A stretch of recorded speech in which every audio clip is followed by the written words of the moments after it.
예수님의 복음으로 인도하여 주시고 예수님의 복음으로 우리를 충만하게 채워 주시옵소서.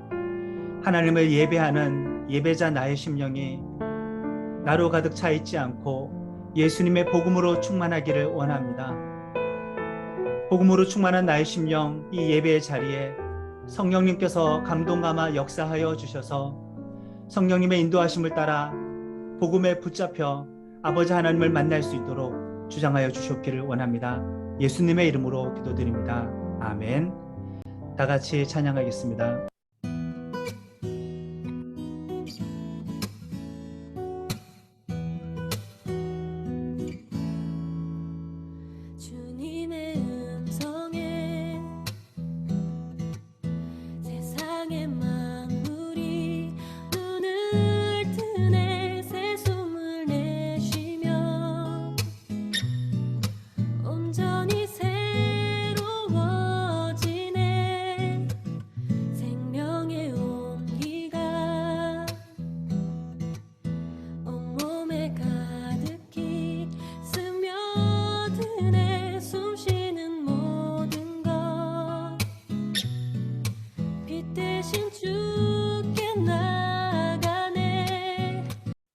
중보기도 시간입니다.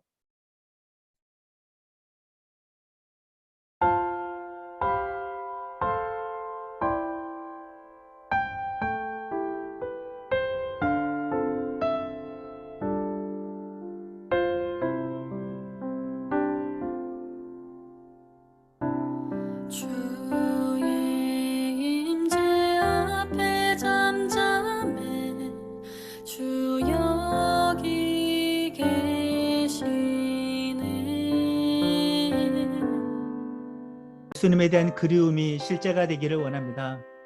모든 신앙적인 상상이, 모든 신앙적인 지식이 나의 삶의 실제가 되어지기를 원합니다. 주님을 바라보는 마음이 마음으로 그치지 않고 나의 일상적인 삶의 현실이 되어지기를 원합니다. 하나님 아버지, 성찬이 내 몸 안으로 들어온 것처럼 성삼위일체 하나님이 나의 심령과 삶 속에 들어와 충만하게 머물러 계시기를 간절히 소망합니다. 그런 은혜 주실 줄로 믿고 예수님의 이름으로 기도드립니다. 아멘. 오늘 하나님께서 우리들에게 주시는 말씀은 누구를 위한 믿음인가요? 마가복음 2장 1절에서 12절의 말씀입니다. 다 같이 마가복음 2장 1절에서 12절의 말씀을 한 목소리로 읽겠습니다. 수일 후에 예수께서 다시 가버나움에 들어가시니 집에 계시다는 소문이 들린지라. 많은 사람이 모여서 문 앞까지도 들어설 자리가 없게 되었는데 예수께서 그들에게 도를 말씀하시더니 사람들이 한 중풍병자를 4사람에게 메워가지고 예수께로 올세 무리들 때문에 예수께 데려갈 수 없으므로 그 계신 곳에 지붕을 뜯어 구멍을 내고 중풍병자가 누운 상을 달아내리니 예수께서 그들의 믿음을 보시고 중풍병자에게 이르시되 작은 자야 내 죄 사함을 받았느니라 하시니 어떤 서기관이 거기 앉아서 마음에 생각하기를 이 사람이 어찌 이렇게 말하는가 신성 모독이로다. 오직 하나님 한 분 외에는 누가 능히 죄를 사하겠느냐. 그들이 속으로 이렇게 생각하는 줄을 예수께서 곧 중심에 아시고 이르시되 어찌하여 이것을 마음에 생각하느냐. 중풍병자에게 내 죄사함을 받았느니라 하는 말과 일어나 내 상을 가지고 걸어가라 하는 말 중에서 어느 것이 쉽겠느냐.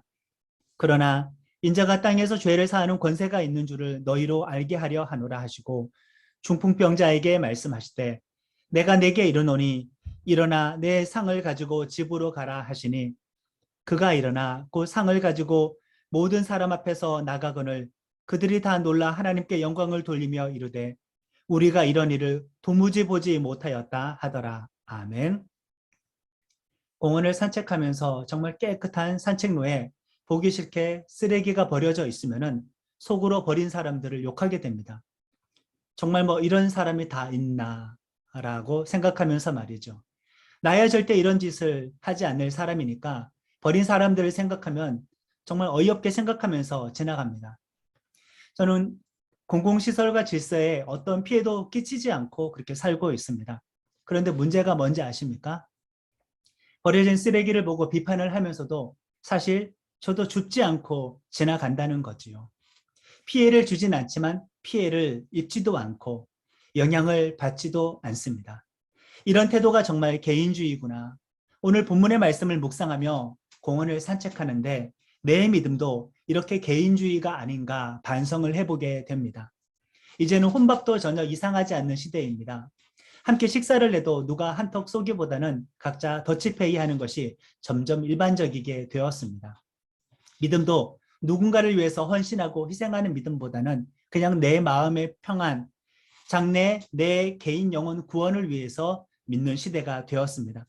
사실 어차피 전도회도 싫어하고 받아들이지 않을 거니까 라고 합리화를 하지만 솔직히 말하면 반대 때문이 아니라 싫어해서가 아니라 그냥 내가 남들이 예수 믿는 것에 크게 관심이 없어서가 아닙니까?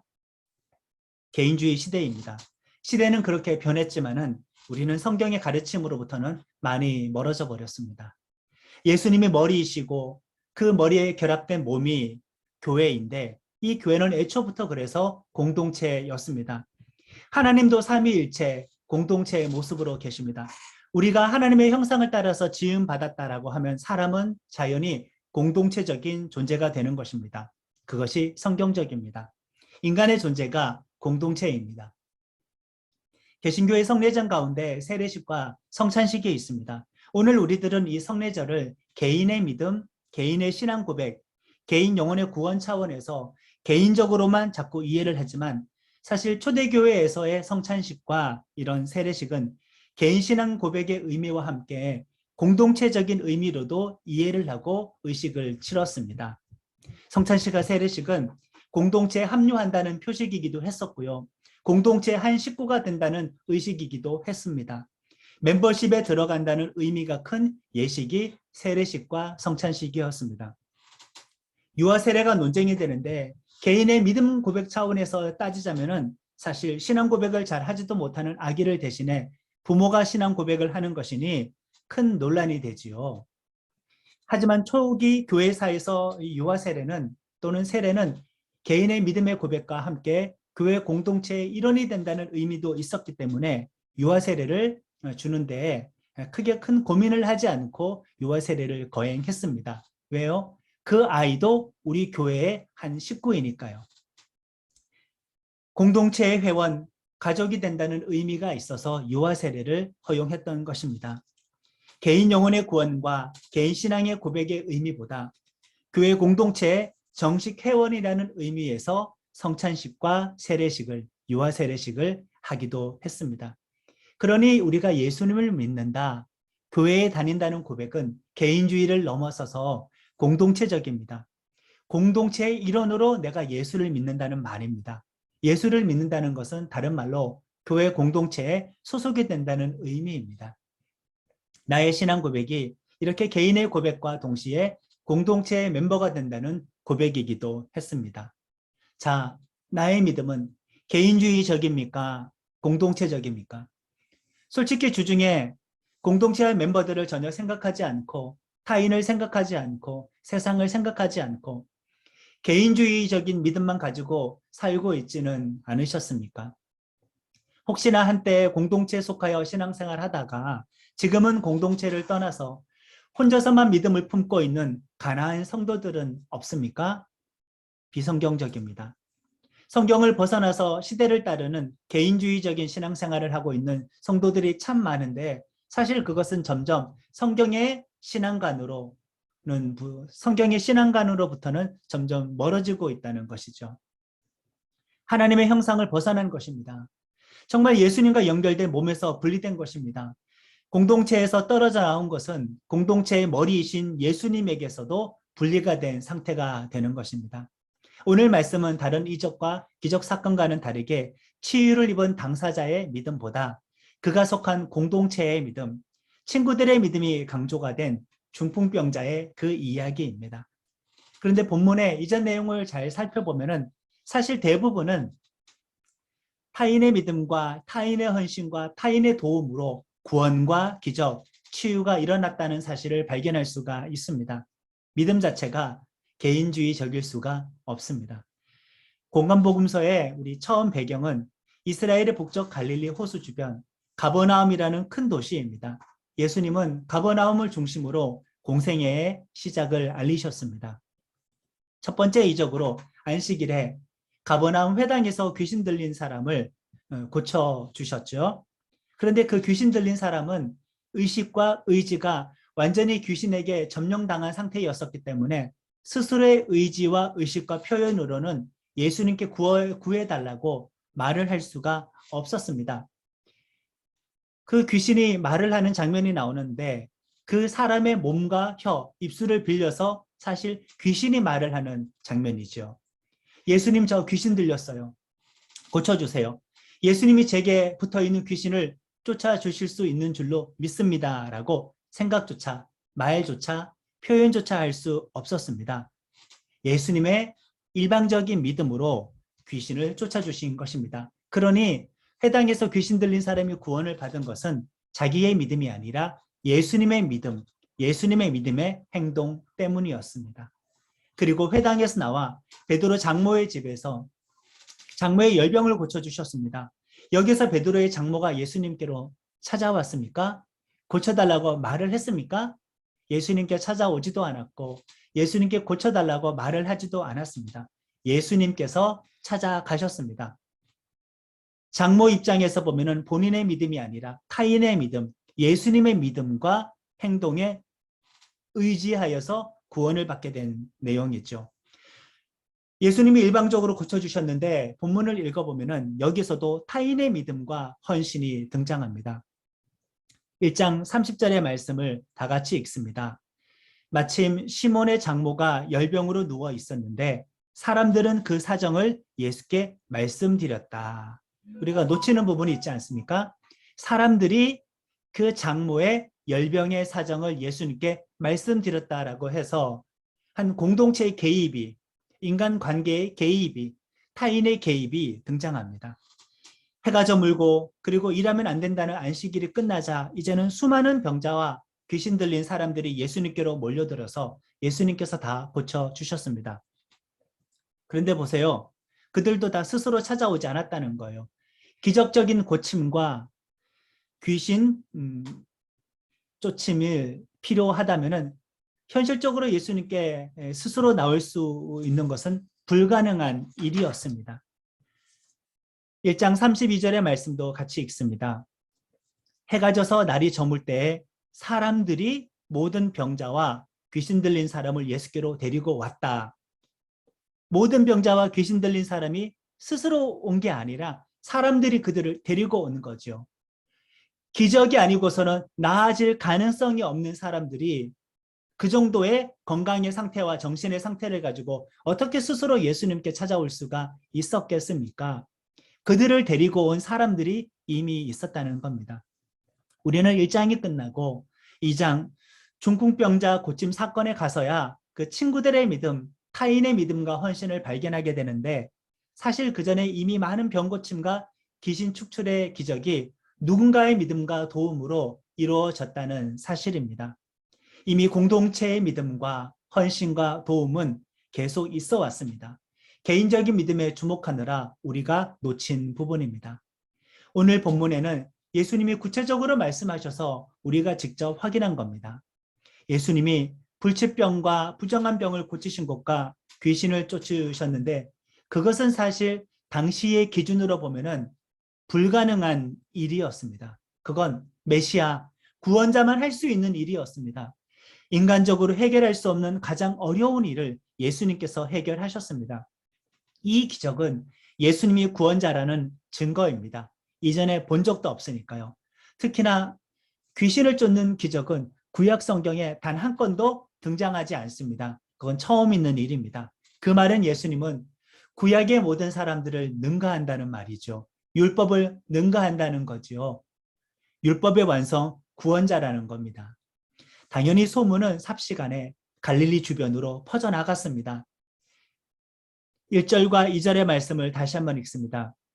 수일 후에 예수께서 다시 가버나움에 들어가시니 집에 계시다는 소문이 들린지라 많은 사람들이 모여서 문 앞까지도 들어설 자리가 없게 되었는데 예수께서 그들에게 도를 말씀하시더니 순식간에 소문은 퍼져나아가 한 집에 들어간 예수님께로 많은 사람들이 모여들게 되었습니다. 그리고 예수님은 능력만 메시아가 아니라 말씀의 내용과 말씀의 권세로도 메시아 구원자였습니다. 자, 지금 사람들이 바글바글 예수님께로 몰려왔습니다. 당시의 가버나움의 일반적인 가정집의 규모는 그냥 어른들이 들어가서 서서 한 50명을 채우기도 버거울 정도의 작은 규모였습니다. 쉽게 말하자면 10평도 안 되는 크기입니다. 오늘날 우리가 뭐 25평 아파트, 30평 아파트 그렇게 생각하는데 지금 이 시대가 2000년 전이라는 사실을 우리가 잊지 말아야 합니다. 보통은 침실이 거실이고 거실이 부엌이고 식사 자리가 되는 것이 평민들의 집이었습니다. 그러니 그 집안에 앉아 있거나 누워 있지 않고 예수님도 들어가 계시고 많은 사람들은 빽빽히 그 집 안으로 들어와 서서 예수님의 말씀을 듣고 있습니다. 문 입구까지도 사람들이 서서 예수님의 말씀을 듣고 있습니다. 그 소란스럽고 비좁은 자리를 한번 상상해 보시기 바랍니다. 자, 그 상황에서 침상에 누운 사람을 네 사람이 들고 입구로 들어갈 수가 있었겠습니까? 당시의 유대인들의 집 구조를 보면은 들어갈 수 있는 방법은 없었습니다. 당시의 유대인들의 집 구조를 한번 우리가 사진을 통해서 살펴보시면은 자, 어떻습니까? 우리가 생각하는 구조랑은 조금 다르죠. 우리 집 옥상이 우리 윗집, 옆집의 마당이 될 수도 있고요. 그냥 우리 마당으로 옥외 계단을 통해서 누구든지 지나가는 사람들은 쉽게 올라갈 수가 있는 구조였습니다. 돈 많은 사람들이야 돌과 뭐 석회, 대리석으로 지었지만 일반 서민들은 그렇게 집을 짓지 못했습니다. 지붕을 얹을 때에 나무 기둥으로 틀을 짜고 잔가지로 채우고 그리고 풀을 채워놓고 거기에다가 진흙이나 석회를 발라서 굳힌 것이 이 일반적인 유대인들의 가정 집이었었습니다. 그러니까 그 말은 진흙으로 되었으니 구멍을 낼 수가 있는 구조였다는 그 말입니다.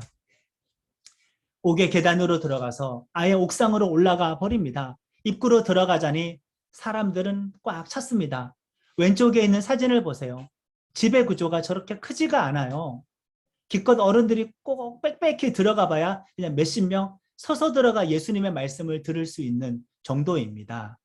그리고 그렇게 집이 작다고 어떻게 단정하십니까? 라고 뭐 반론을 제기할 수 있겠지만은 구멍을 뚫었다라는 말은 대리석이 아니고 흙이었으니 서민들의 집이었다는 것을 말을 해주고 있습니다. 자, 남의 집입니다. 침상을 눕혀서 줄을 달아 내리려면 최소한 1m 이상의 구멍을 뚫어야겠지요. 남의 집 옥상에 올라가서 1m 이상의 구멍을 뚫어버립니다. 아래쪽에 지금 어떠한 상황입니까? 앉을 자리가 없고 빽빽히 서서 예수님의 말씀을 듣고 있습니다. 무슨 일이 일어났겠습니까? 흙덩어리들, 나뭇가지 조각이 아래쪽 사람들의 머리 위로 쏟아지는 겁니다. 3절과 4절의 말씀을 한 목소리로 읽습니다. 사람들이 한 중풍병자를 네 사람에게 메워가지고 예수께로 올세. 무리들 때문에 예수께 데려갈 수 없으므로 그 계신 곳에 지붕을 뜯어 구멍을 내고 중풍병자가 누운 상을 달아내리니 아멘. 중풍병자 친구 네 사람이 그 친구를 위해서 이토록이나 지금 열정적인 모습을 보였다는 겁니다. 여기서 우리들이 발견해야 될 믿음의 종류는 열정적인 믿음이라는 것, 행동하는 믿음이었다는 것입니다. 이 상황에서 고상함, 교양, 예의범절, 남들의 시선과 비난 따위는 의식할 수가 없었습니다. 친구를 살려야 되는데 예수님이라면 친구를 살릴 수 있다고 확신했었기 때문에 남의 집에 옥상에 쳐들어가서 1m 이상의 구멍을 뚫어버리는 거죠. 이런 일이 일어나는 중에 지금 중풍병자는 어떻게 하고 있습니까? 뭐 하고 있습니까? 그냥 가만히 누워 있을 뿐입니다. 주변 친구들이 이 난리입니다. 열정적인 믿음으로, 행동하는 믿음으로 예수님께 친구의 구원을 요청하고 있는 거죠. 확실히 여기서는 친구들의 믿음이 강조가 됩니다. 이들은 사실은 큰 민폐를 끼치고 있는 중입니다. 그런데도 불구하고 왜 이렇게 했을까요? 예수님이 고친다고 확신했기 때문입니다. 만약에 이렇게까지 했는데 남의 집 쳐들어가 1m 구멍을 뚫어서 흙먼지를 쏟아내면서 침상을 예수님께 달아내렸는데 고침받지 못한다면은 그 후 폭풍을 어떻게 감당합니까? 반드시 고침을 받아야 이런 민폐가 아니라 은혜롭게 마무리가 되는 거죠. 그 집주인도 은혜를 받고 용납해 주는 것이죠. 그러니 이 친구들의 이런 무모한 행동은 믿었기 때문에 가능한 행동이었습니다. 5절의 말씀을 다 같이 읽습니다. 예수께서 그들의 믿음을 보시고 중풍병자에게 이르시되 작은 자야 내 죄 사함을 받았느니라 하시니 아멘. 분명히 그들의 믿음을 보시고라고 했습니다. 중풍병자의 믿음이 아닙니다. 중풍병자가 아닌 그들의 믿음, 다른 사람의 믿음과 수고입니다. 이렇게 구원자 예수님 앞에서 수많은 약한 사람들은 타인의 믿음에 의해서 예수님께로 데려옴을 당하게 되었고 고침을 받고 구원을 받을 수가 있었습니다. 오늘 본문에서 분명히 예수님의 입술로 제3자의 믿음이 강조가 되었습니다. 우리는 여기서 중보기도, 중보믿음, 공동체적인 믿음, 관계적인 믿음을 주목해 볼 수 있습니다. 오늘 본문을 유아 세례를 인정하는 구절로 삼기도 합니다. 아이의 신앙 고백보다 부모의 신앙 고백을 인정하여서 그 아이에게 세례를 베푸는 그런 근거 구절로 오늘 본문을 사용하기도 합니다. 근데 여기서 예수님께서 이 중풍병자의 병을 고쳐주시기 전에 죄 사함을 선포해 버립니다. 왜 그렇게 하셨을까? 사람들은 지금 소문이나 자꾸 예수님께로 몰려듭니다. 예수님을 대단한 치유 은사자인 것처럼 그렇게 여겼기 때문에 찾아왔겠죠. 그러니 예수님이 단순하게 병만 고치는 기적의 사람이 아니라는 것을 보여주기 위해서는 죄사함을 선언해 버리시는 겁니다. 그런데 이 죄사함은 사실 하나님만 선언할 수 있으니 이 말씀을 하셨다는 것은 본인이 치유 사역자가 아니라 단순하게 질병 치유자가 아니라 본인이 하나님 구원자라는 것을 나타낸 것입니다. 당시의 유대인들은 병의 원인을 특별히 부정한 병이거나 중요한 병의 원인을 죄로 보았습니다. 근데 병만 고치고 원인을 제거하지 않으면 사람들은 예수님을 그냥 당신은 질병을 잘 치유하는 기적의 능력을 가진 사람일 뿐입니다 라고 이 정도밖에 예수님을 인식하지 않았겠죠. 구원자는 못 되는 겁니다. 병의 원인을 죄로 인식하는 유대인들 앞에서 죄사함을 선포하고서 그리고 직접 병을 고쳐 버리시는 겁니다. 그 말은 병의 원인을 제거했다는 거죠. 죄사함을 선언한 것이 진짜라는 말입니다. 예수님이 구원자, 하나님이라는 뜻을 이 자리에서 더욱더 확실하게 명확하게 사람들에게 보여주신 사건입니다. 당시 유대인들은 그리스도 구원자를 기다렸습니다. 다른 말로 인자라고도 하는데 그들은 인자가 하는 일 중에 죄를 사하는 일도 한다고 믿고 기다렸습니다. 방금 예수님이 그 예언된 구원자, 인자라는 것을 보여주었습니다. 물론 결과적으로 그렇게 믿지는 않았지만요. 10절과 11절의 말씀을 다 같이 읽습니다. 그러나 인자가 땅에서 죄를 사하는 권세가 있는 줄을 너희로 알게 하려 하노라 하시고 중풍병자에게 말씀하시되 내가 내게 이르노니 일어나 내 상을 가지고 집으로 가라 하시니 아멘. 죄를 사하는 일은 하나님만 하시고 사람들은 불가능합니다. 그러니 사람들에겐 어렵습니다. 병을 고치는 일도 사람들에겐 어렵습니다.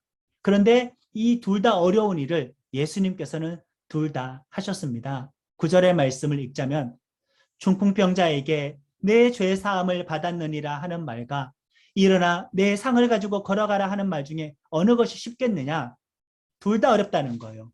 죄를 사하는 일도 불가능하고 병을 고치는 일도 불가능한데 이 불가능한 일을 예수님은 먼저 하셨고 우선순위로 죄 사하는 것을 먼저 선언하신 다음에 병을 고쳐주셔서 본인이 단순하게 질병 치유 사역자가 아닌 구원자인 것을 확실하게 나타낸 사건입니다. 둘 다 어려운데 예수님은 둘 다 하셨습니다. 구원자니까요. 지금 친구를 돕는 열정적인 믿음의 현장에서 친구를 돕는 행동하는 믿음의 현장에서 공동체적이고 이타적인 믿음의 현장에서 예수님이 구원자라는 엄청난 비밀의 말씀을 듣게 되었습니다. 병을 고쳐주려고 친구를 데리고 왔는데 죄 사함의 선언까지 듣게 되었어요. 누가요? 그 4명의 친구들이 말입니다.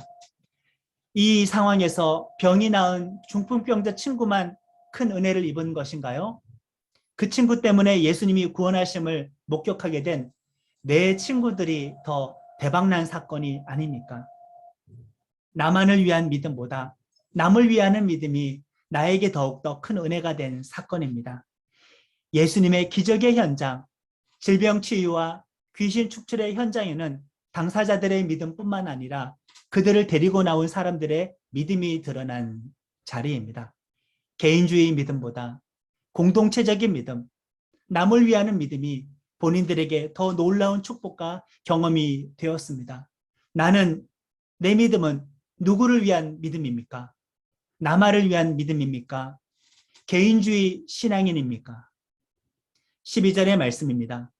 그가 일어나 곧 상을 가지고 모든 사람 앞에서 나가거늘 그들이 다 놀라 하나님께 영광을 돌리며 이르되 우리가 이런 일을 도무지 보지 못하였다 하더라. 아멘. 공동체를 위한 믿음, 인간관계를 위한 믿음, 남을 위한 믿음의 사람들은 하나님께서 행하시는 놀라운 일을 경험하게 될 줄로 믿습니다. 나는 교회 지체들이 가는 곳마다 살아가는 시간과 삶의 현장마다 공동체적인 믿음이 세워지고 예수님의 구원하신 은혜가 넘치게 될 줄로 믿습니다. 오늘 주신 말씀 붙잡고 결단의 기도 하시겠습니다.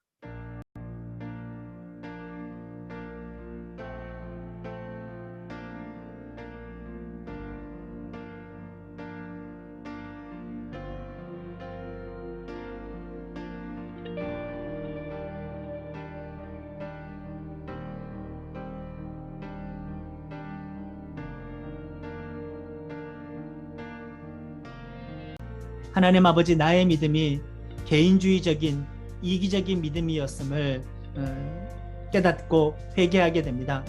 정말 나의 믿음은 이타적인 믿음이었나, 공동체적인 믿음이었나, 관계적인 믿음이었나 생각해 보게 됩니다.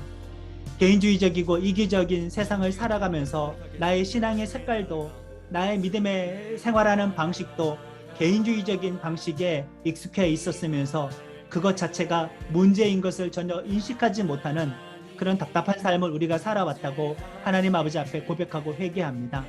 그리하여 우리는 타인을 위한 믿음이 아니라 날 위한 믿음의 영역에 머물러 있어서 사명을 감당할 의지와 마음도 없었고, 그러하였기에 사명을 감당할 은사와 능력도 부족했었고 열매가 없는 삶을 살아왔던 것 하나님 앞에 회개하오니 주님 용서하여 주시옵소서. 이제 우리들의 믿음이 세상과 타인을 향하여 무관심하지 않고 관계적인 믿음, 공동체적인 믿음, 누구를 위한 믿음, 그런 이타적인 믿음의 삶을 살아갈 수 있도록 인도하여 주셨기를 원합니다. 그리고 나의 기쁨이 하나님과 나와의 개인적인 관계에서만 기쁨을 찾고 헤아리려고 하지 않고 공동체와 타인의 구원과 타인의 자유에서 행복과 기쁨을 맛볼 수 있는 내 친구의 신앙, 그리고 병자와 귀신 들린 사람들을 데리고 온 그 사람들의 신앙을 가지게 하여 주시옵소서. 그리고 주님, 나의 개인적인 문제를 해결하는 예수님을 넘어서서 되사하시고 고치시는 진정한 구원자 예수님의 그 전능하심과 능력을 경험할 수 있도록 죄사하는 권세인 예수님을 온전하게 경험하여 죄악의 권세가 내게서 끊어지고 죄의 유혹으로부터 자유를 경험하는 그런 나는 교회 지체들이 되어질 수 있도록 은혜 더하여 주셨기를 원합니다. 오늘 말씀에서 교훈을 얻었사오니 이제 나는 나의 믿음으로 중보기도자의 마음을 가지고 중보자의 신앙으로 중보하며 이 세상을 살게 하여 주시옵소서. 이 모든 말씀 감사드리며 예수님의 이름으로 기도드립니다. 하나님 아버지의 사랑과 예수님의 구원하시는 은혜와 성령님의 내주하시는 능력이 날 위한 개인주의적인 신앙에서 벗어나 남을 위하고 공동체를 위한 공동체적인 신앙의 삶을 살아가기로 결단하고 다짐하는 나는 교회 지체들에게 지금부터 영원토록 함께하여 주시기를 간절히 축원하옵나이다. 아멘.